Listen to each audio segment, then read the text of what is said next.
Histoire de deux maris. Dans une ville de l'est du pays vivait une femme nommée Safika. Elle a un mari stupide nommé Anga. Safika est une femme au foyer capable, compétente et habile. Elle serra les dents et endura le sort misérable d'avoir un mari stupide. Et elle l'a aussi intelligemment caché et ne l'a jamais révélé à des étrangers. Un jour, sa voisine nommée Rahana est venue lui rendre visite. Les deux ont parlé de leur mari. Rahana parle de la sagesse et de la santé de son mari. Et Safika a parlé de son stupide mari. Tandis qu'elle racontait cette histoire, des larmes coulaient sur ses joues. Elle déplorait son sort misérable de ne pas pouvoir épouser un bon mari. Safika commença à se lamenter d'une voix plaintive.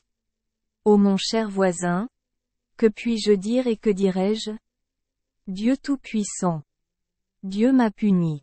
Il m'a donné un mari qui est plus stupide que n'importe quel mari au monde. Il m'a causé tellement de malheur. Il ne pouvait même pas économiser un seul centime. Tout cela est dû à son honnêteté excessive et au fait qu'il ne sait pas comment traiter les gens. Je travaille toute la journée pour gagner de la nourriture pour mon mari et moi. La nuit, je dois à nouveau nettoyer la maison. Oh! Comme c'est douloureux pour moi. La souffrance est mon destin. Si vous ne me croyez pas, j'appellerai mon mari ici pour que vous puissiez témoigner de son ignorance. Safika a immédiatement appelé son mari et lui a dit, « Anga, s'il te plaît, monte à l'étage et prends du pain pour le déjeuner. Quand tu demandes quelque chose, je le ferai tout de suite. » Anga est allé chercher une échelle jusqu'au toit et a grimpé. Montant à mi-hauteur de l'échelle, il se retourna et demanda, « Safika, Safika. » Il a déjà gravi la moitié de l'échelle. Il ne savait pas s'il devait continuer à monter ou à descendre. Safika cria son nom. « Oh!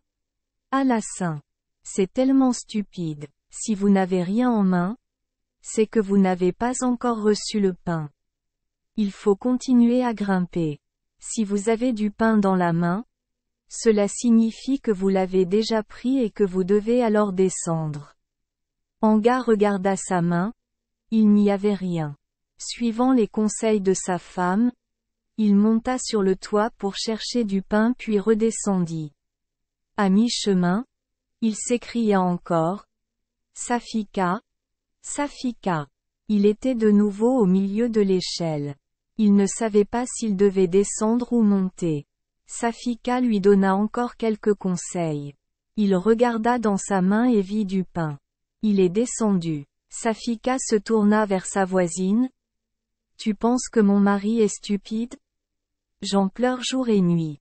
Il n'y avait personne pour m'aider. » La voisine réconforta Safika. « Chère Safika, ne sois pas si triste. Ne laissez pas les actions de votre mari se produire sous vos yeux. » Alors elle a répété le proverbe « Quelque chose de déformé vaut mieux que rien. Il vaut mieux avoir un mari comme ça que de ne pas avoir de mari du tout. Vous savez, une femme sans mari ne peut pas bien s'habiller et personne ne fait attention à elle. Maintenant c'est à mon tour de vous le dire. Si vous saviez à quel point mon mari, Simon, est stupide, vous seriez content de ce que vous avez. À ce moment-là, je lèverai la tête haute vers le ciel et je remercierai Dieu de m'avoir donné un mari comme Anga. » La voisine continua. « Mon mari est pire que le vôtre. Si vous ne me croyez pas, venez chez moi et je vous montrerai sa bêtise. » Les deux femmes se sont rendues ensemble chez Rahana. Rahana prit un pot et le remplit d'eau, puis appela son mari et lui dit, « C'est un pot plein de maïs.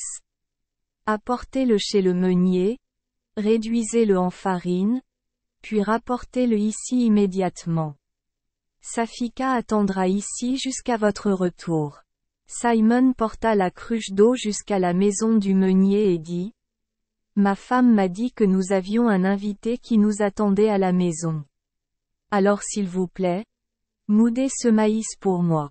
Je dois rentrer tôt à la maison. Quand le meunier vit l'eau dans la cruche et entendit ce que Simon disait, il comprit que c'était un homme stupide. Il a décidé de le taquiner un peu, lui et sa femme. Il montra le coin de la maison où dormait un Indien et dit à Simon, « Entre et dors, quand j'aurai fini, je te réveillerai et je ramènerai la pâte à la maison. » Simon écouta les paroles du meunier, et quand il s'endormit, le meunier ivre vint vers lui et lui rasa la barbe. Puis il ôta le chapeau de Simon et mit le chapeau indien sur sa tête. Finalement le meunier réveilla Simon, lui donna le pot et lui dit, « J'ai fini de moudre, rentre chez toi heureux. » Simon rentra chez lui, sa femme et sa voisine furent surprises de le voir.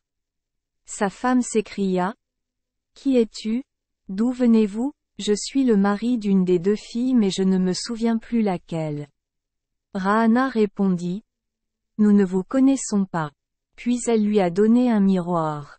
Lorsqu'il se regarda dans le miroir, Simon réalisa que le visage dans le miroir n'était pas le sien.